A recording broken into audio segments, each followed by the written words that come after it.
Hi, Jill Andrews here, and this is the second introductory tutorial around the interactive website review checklist for solopreneurs and small businesses that I've created. If you haven't downloaded this checklist yet, you can do it by clicking this button right here. Today, I'd like to show you how to actually work with this list, cross off done tasks, add new tasks, and track progress. Our goal here is to visually unclutter this list so that you get a clear picture at the end on where you are with your website and what's still missing. Let's start by crossing off things that you've already done.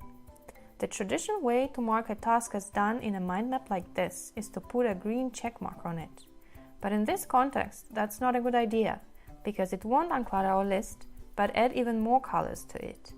So what I like to do here is to give a done task a light color to make it visually less prominent.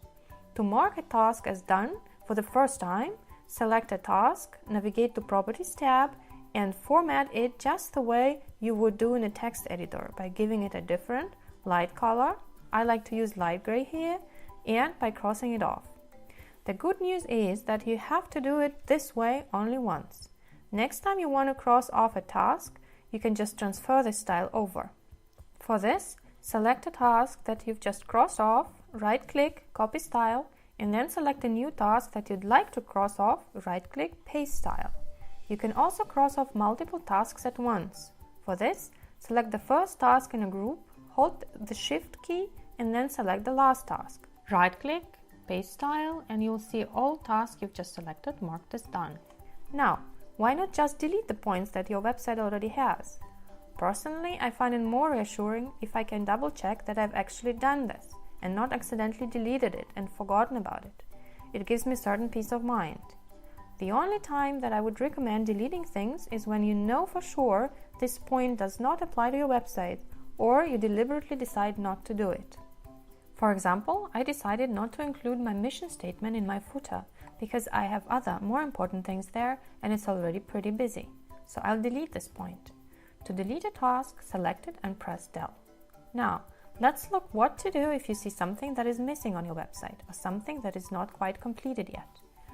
For example, I don't have a widget with a list of my recent posts in the footer, so I need to remember to add it. To make things that you still have to do visually prominent, I recommend setting a marker on them. There are different kinds of markers available, but you will need only a couple of them. For a task that I still need to do, I like to put a red flag next to it, because red catches attention well. But you can select whatever works best for you. You can put a marker on a task in two different ways. Either using the Marker tab by selecting a task and then selecting a marker from the Marker tab, or by using the right-click menu. Select a task, right-click, Markers, select the category and then the marker you need. You can also put a marker on multiple tasks at once by selecting a group of tasks while holding the Shift key and then assigning a marker either from the Properties tab or the right-click menu. If this is a task that can't be quickly completed, for example a bigger task with small subtasks in it, it's a good idea to indicate your progress with this task. For this, you can use the progress markers that you'll find here.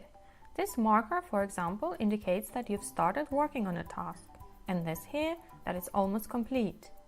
When you're using this list for the first time, I recommend to concentrate on answering only one question. How far am I with this task? And cross it off if it's complete, delete it if it doesn't apply to your website, or set a progress marker. Do not try to set priorities or add tasks while you still don't have a clear picture of all the things that you need to do.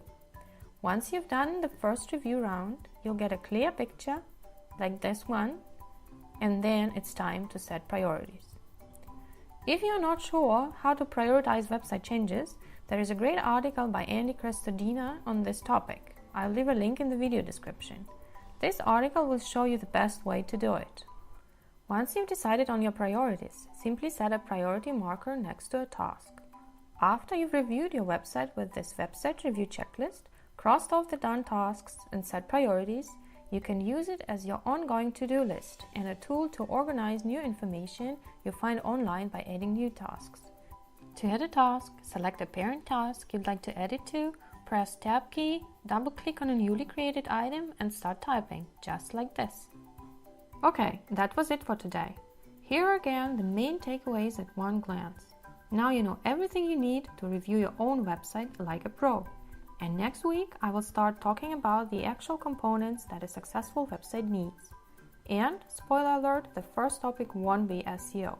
Stay tuned and have a great day.